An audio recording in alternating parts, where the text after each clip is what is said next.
Baik teman-teman, selamat pagi semuanya. Selamat pagi Pak. Sebelumnya kami mengucapkan terima kasih kepada teman-teman semua yang telah hadir di kelas Geostatistika pada pagi hari ini. Pada kesempatan kali ini kami dari kelompok 5 akan mempresentasikan sekalian untuk berdiskusi terkait dengan mata kuliah Geostatistika yang bahas tentang kriging. Yang mana di sini kami mengambil judul penerapan geostatistik dengan metode ordinary kriging pada bahan galian biji besi. Baik, sebelum itu izinkan saya untuk memperkenalkan rekan-rekan kelompok saya. Yang pertama dari sudut kanan ada Andika Saputra, di sebelahnya ada Pak Reza, lalu ada Romi, ada Ilman Hakim, ada Noval Trigirbah, dan ada saya sendiri sebagai moderator yaitu Christophorus Goris. Next.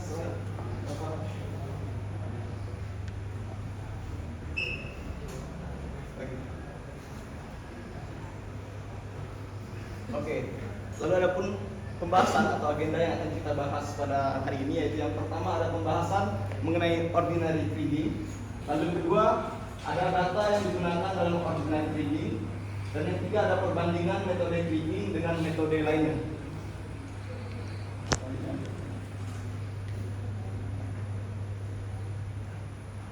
Ada pun beberapa rumusan masalah yang kami ambil pada hasil kerja kami, yaitu yang pertama, apa itu metode geostatistika kriging? Lalu yang kedua, data apa saja yang digunakan dalam metode ordinary kriging dalam kegiatan penambangan komoditas biji besi?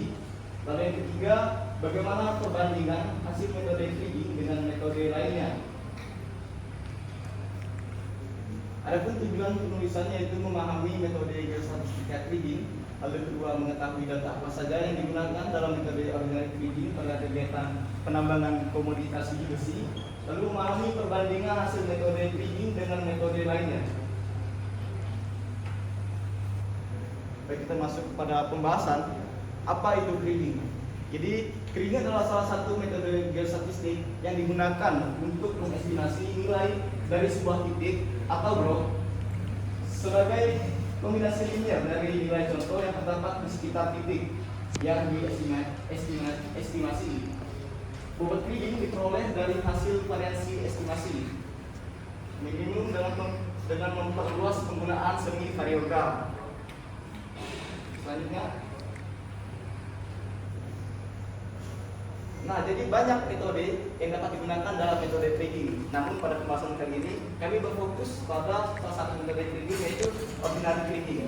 Untuk penjelasan ordinary kriging itu sendiri akan dijelaskan oleh rekan saya Andika. Para Andika, waktu dan tempat silakan. Baik, terima kasih moderator. Kali ini saya akan menjelaskan metode ordinary kriging.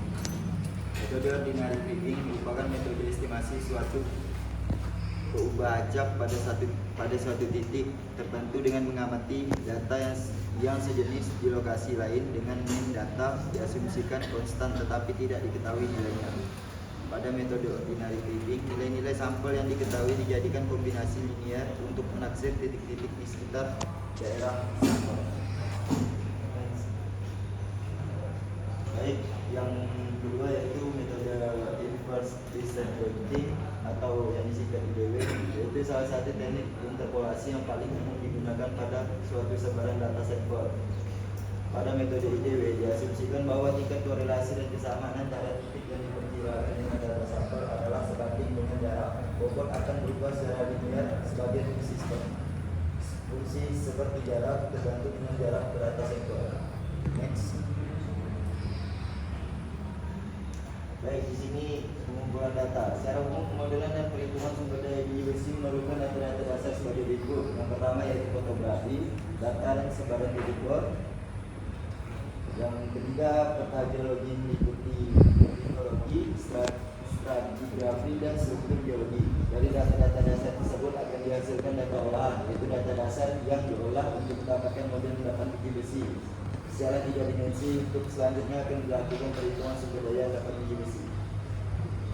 Next. Baik, pada studi kasus yang diambil ini akan dijelaskan oleh rekan saya. Saya kembalikan kepada moderator. Baik, terima kasih kepada Andika. Selanjutnya akan dijelaskan oleh rekan saya Noval Trigirbah. Program Noval, waktu dan tempat dipersilakan. Baik, terima kasih moderator. Kali ini studi kasus yang dibahas oleh geostatistika yaitu biji besi, estimasi sumber daya biji menggunakan metode inverse, distant wave dan ordinary kriging di PT Uatasi Kabupaten Solok, Sumatera Barat. Next. Adapun lokasi pada PT Karya Usaha Aneka Tambang merupakan perusahaan yang bergerak di bidang pertambangan biji besi dengan nomor 544142018. PT Karya Usaha Aneka Tambang memiliki luas area penambangan sebesar 31 hektar yang terbentang di kawasan negeri Simpang Tanjung dan 4 Kecamatan Danau, Sumbar, Kabupaten Solok, Sumatera Barat.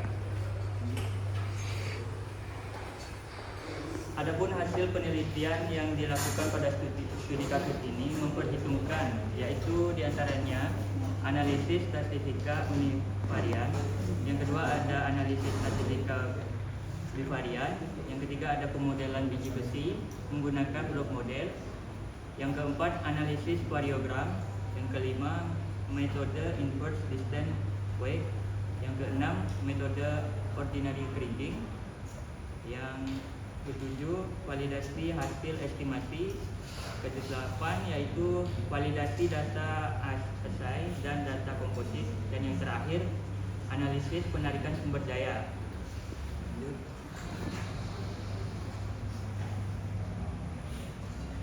Yang pertama itu analisis statistik univarian. Analisis ini digunakan untuk melihat kecenderungan data komposit assay FA yang dipakai apakah sudah mewakilkan populasi pada lokasi penelitian. Penyebaran data assay FA yang digunakan ditampilkan dalam bentuk diagram batang atau histogram. Analisis deskriptif univarian adalah parameter yang dipakai untuk menentukan pemutusan data komutatif.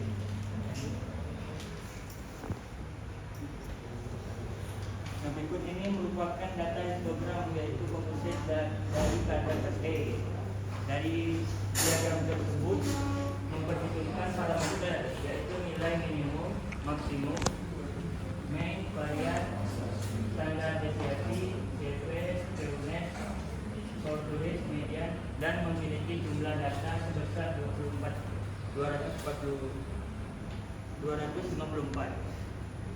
Baik, itu saja penyampaiannya. Saya kembalikan lagi ke moderator. Baik, terima kasih kepada Saudara Noval. Selanjutnya terkait dengan analisis statistik bivarian akan dijelaskan oleh rekan saya Ilman Haji.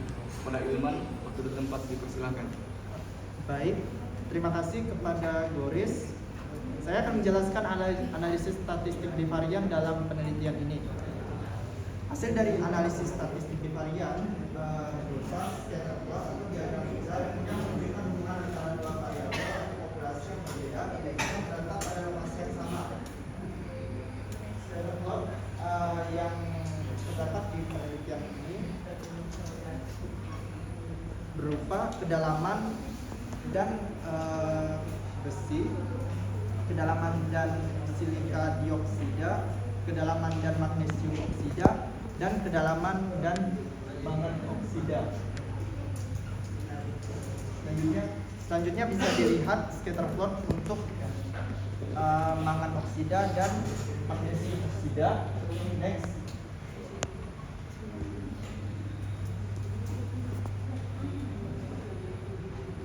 Model blok, selanjutnya kita dapat permodelan biji besi menggunakan model blok. Menggunakan blok model. Blok model merupakan model komputer yang membagi deposit biji menjadi blok yang serupa. Blok memberikan formasi yang diperoleh dari data lubang pengboran seperti kandungan logam, tipe batuan, density, dan nilai blok. Next.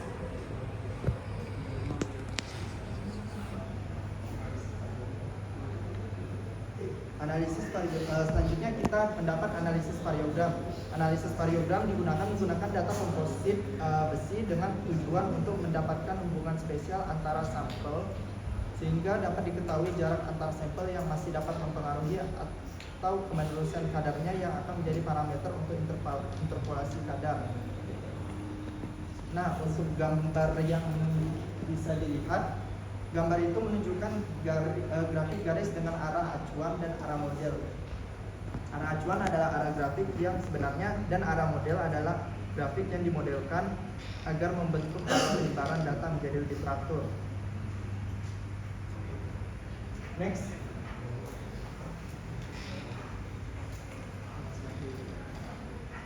Dari hasil grafik model juga didapatkan nugget, seal, dan range yang dapat dilihat pada tabel 3.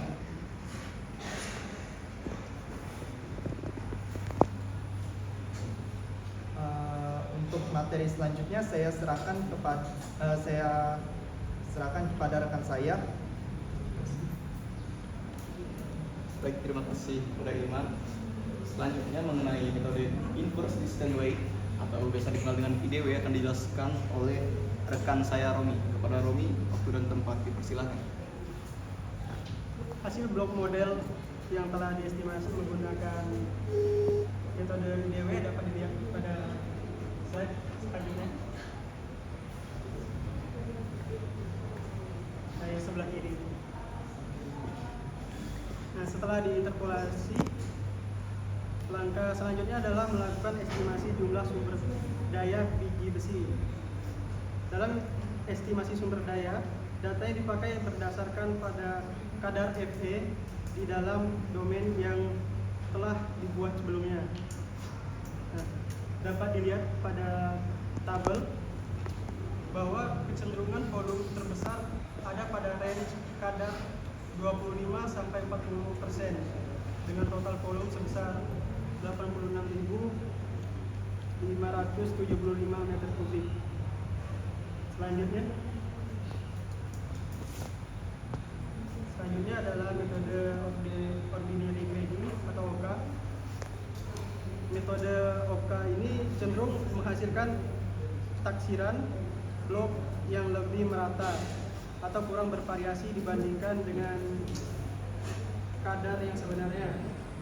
Nah, hasil blok model dapat dilihat pada slide berikutnya.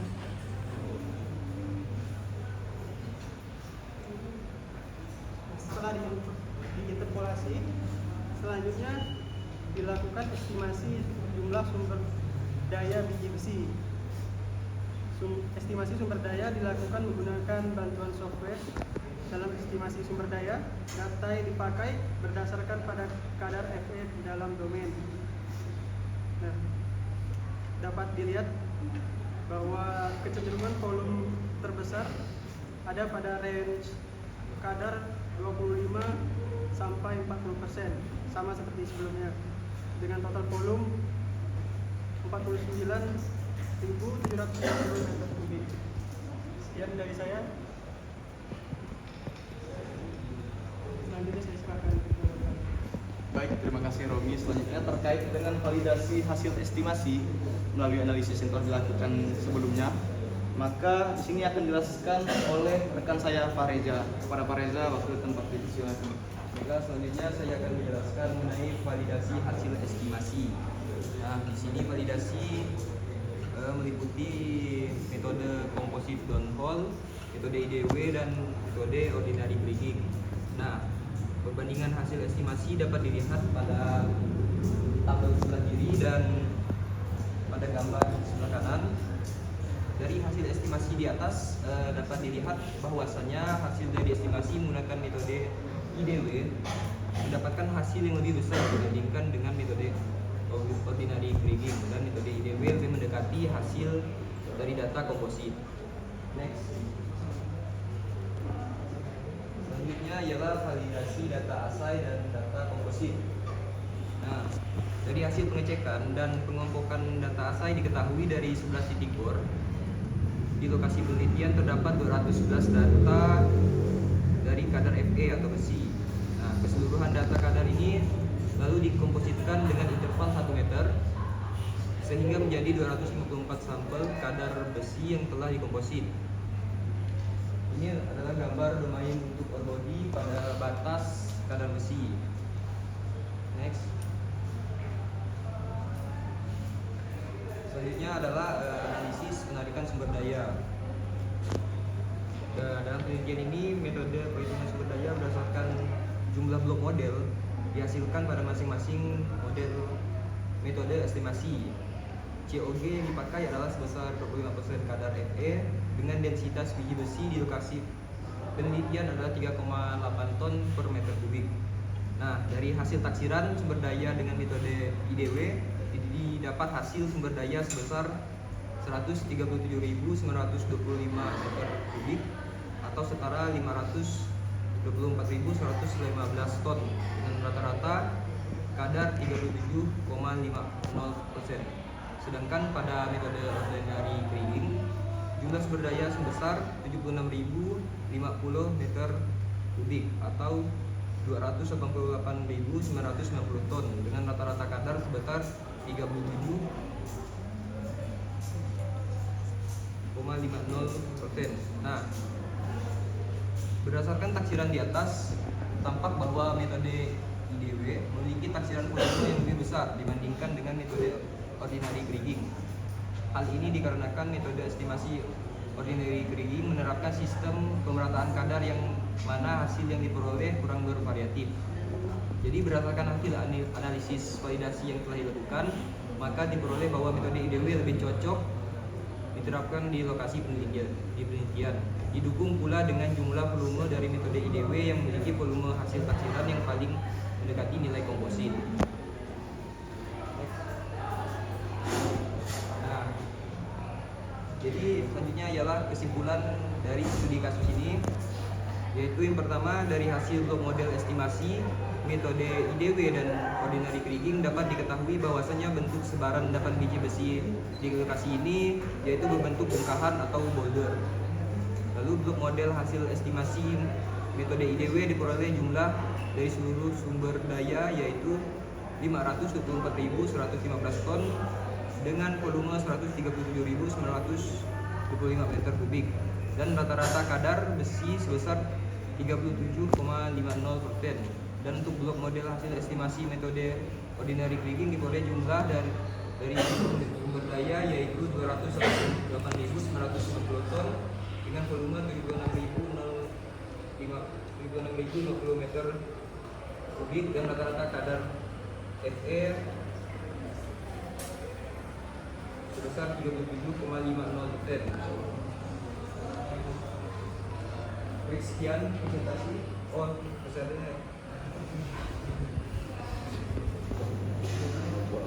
Lalu yang ketiga, dari hasil validasi ini menggunakan komposit hole dari masing-masing metode IDW mendapatkan hasil-hasil yang paling mendekati nilai komposit dan mendapatkan nilai yang lebih besar dibandingkan dengan metode OG. Hal ini dikarenakan metode estimasi ordinary kriging menerapkan sistem pemerataan kadar yang mana hasil diperoleh kurang bervariatif, maka volume yang akan digunakan dalam berbagai pengambilan keputusan untuk keperluan eksplorasi lanjut, perencanaan tambang dan hasil teknis lainnya ialah volume dari metode IDW, yaitu sebesar 137.925 meter kubik atau setara 524.115 ton dengan rata-rata kadar 37,50%. Baik, sekian presentasi saya kembalikan kepada moderator. Baik, terima kasih Pak Reza. Terima kasih kepada rekan-rekan saya yang telah menjelaskan terkait dengan kriging, pengolahan datanya, analisis datanya hingga pada kesimpulannya. Selanjutnya kita akan memasuki sesi diskusi, yang mana sesi diskusi kali ini kami dari kelompok 5 akan membuka sesi tanya jawab, yang mana kami membatasi pertanyaan sebanyak 3 pertanyaan. Untuk itu para rekan-rekan yang ingin bertanya silahkan mengangkat tangannya.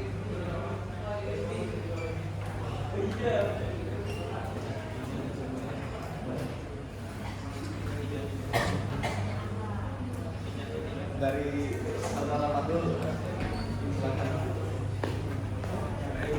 Nama saya Bapak Rupaes dari kelompok 2. Saya ingin bertanya mengapa dipilih metode IDW sebagai yang lebih cocok untuk diterapkan di lokasi penelitian PT Kuatasi, meskipun metode ordinary kriging memiliki keakuratan yang baik. Terima kasih. Baik, terima kasih Pak Rul. Apakah mau langsung jawab atau di oke tenang dulu. Tadi ada dari Ibda. Silakan saudara Ibda. Nama saya Ibda Saputra Iwo dari kelompok Batubara. Dalam studi kasus yang tadi itu ya, mengapa metode inverse distance weight itu menghasilkan taksiran volume sumber daya biji besi itu lebih besar daripada metode kriging. Terima kasih. Baik. Terima kasih Saudara Ibda. Selanjutnya kepada Saudara Narang. Perkenalkan, nama saya Eugalius Mijas Narang dari kelompok 6. Saya akan menanyakan dalam mempresentatifkan data kadar komposit ASAI Fe, apa yang terjadi jika nilai rata MEAN lebih besar daripada nilai standar deviasi. Baik, terima kasih. Mungkin bisa sekali lagi diulangi pertanyaannya. Dalam mempresentatifkan data kadar komposit ASAI Fe, apa yang terjadi jika nilai rata MEAN lebih besar dari nilai standar defisiasi? Baik, terima kasih. Untuk itu saya akan mengulangi pertanyaan-pertanyaan dari rekan-rekan sekalian. Dari saudara Fahrul tadi menanyakan mengapa memilih IDW, ya kan? Seperti itu pada intinya. Lalu kepada saudara Ibda, pada studi kasus tadi kenapa di IDW itu volumenya lebih besar dari OK atau ordinary kriging? Benar pertanyaannya?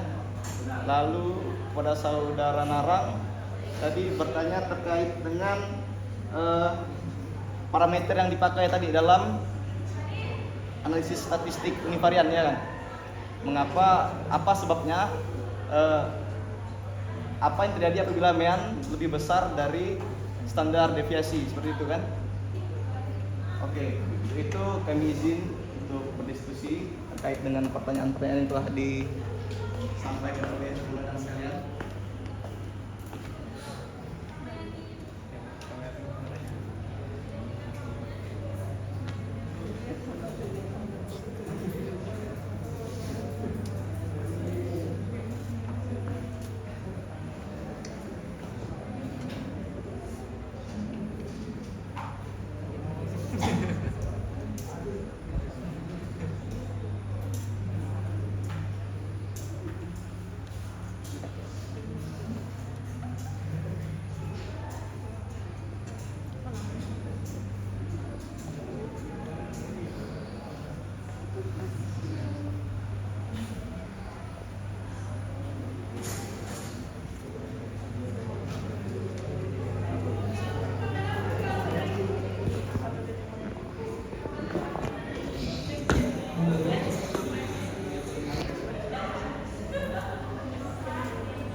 Baik,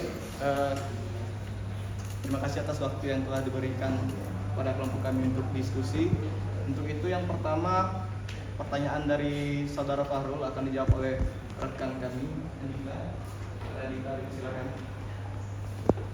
Baik, untuk Farul, pertanyaannya mengapa dipilih metode IDW sebagai yang lebih cocok untuk diterapkan di lokasi penelitian pada studi kasus dibandingkan metode OK?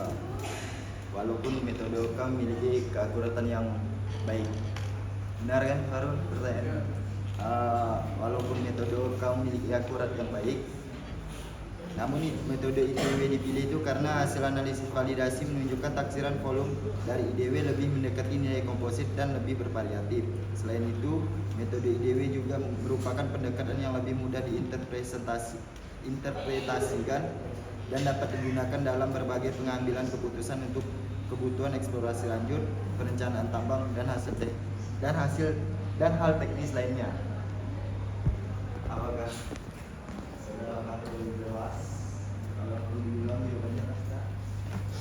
Berarti untuk keakuratan itu lebih akurat ini enggak? Yang metode IDW ya? metode OK? Metode OK. Walaupun keakuratannya lebih akurat misalnya, tapi di studi kasus itu lebih tinggi metode IDW. Soalnya nilai hasil nilainya itu lebih mendekati komposit. Makasih. Baik, terima kasih Pak. Saya kembalikan kepada moderator. Baik, apakah Saudara Fahrul ingin bertanya lagi atau sudah jelas penjelasan dari Saudara Andika? Jelas. Selanjutnya pertanyaan dari Saudara Ibda akan dijawab oleh rekan kami Ilman Hakim. Kepada Ilman, dipersilakan. Baik, terima kasih moderator. Saya akan menjawab pertanyaan dari Ibda. Nah, metode IDW, alasan mengapa metode inverse distance way menghasilkan tafsiran volume yang lebih besar dibandingkan dengan ordinary kriging itu karena metode IDW menghasilkan volume karena pendekatannya lebih sederhana dan tidak menerapkan sistem pemerataan seperti yang dilakukan oleh metode ordinary kriging. Hal ini membuat hasil estimasi IDW cenderung lebih bervariatif dan cenderung menghasilkan variasi yang ada di dalam data. Apakah sudah jelas? Saya balik ke moderator. Baik, Saudara Ibda, apakah sudah jelas Saudara Ibda? Permisi Saudara Ibda, apakah sudah jelas?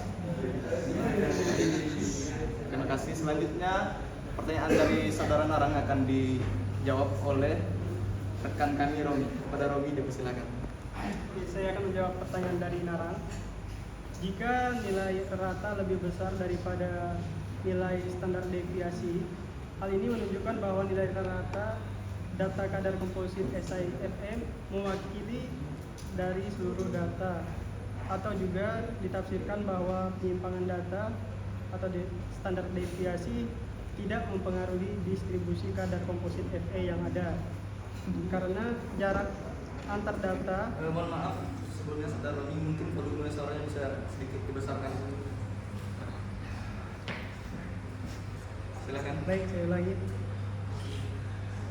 Jika nilai rata lebih besar daripada nilai standar deviasi, hal ini menunjukkan bahwa nilai rata data kadar komposit SIFE mewakili dari seluruh data, atau juga ditafsirkan bahwa penyimpangan data tidak mempengaruhi distribusi kadar komposit FE yang ada, karena jarak antar data kadar komposit FE saling berhubungan sehingga mempunyai pengaruh yang dekat antar sampel kadar komposit SIFE.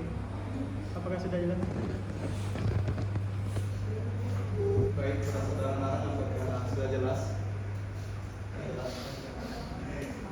Baik, terima kasih kepada rekan-rekan yang telah bertanya dan terima kasih pula kepada rekan-rekan kelompok saya yang telah membantu menjawab pertanyaan-pertanyaan dari rekan-rekan yang lainnya. Demikianlah pemaparan materi dari kelompok kami dan diskusi kita pada hari ini. Akhir kata saya ucapkan mohon maaf karena banyak kekurangan dari kelompok kami. Selamat siang semuanya. Terima kasih.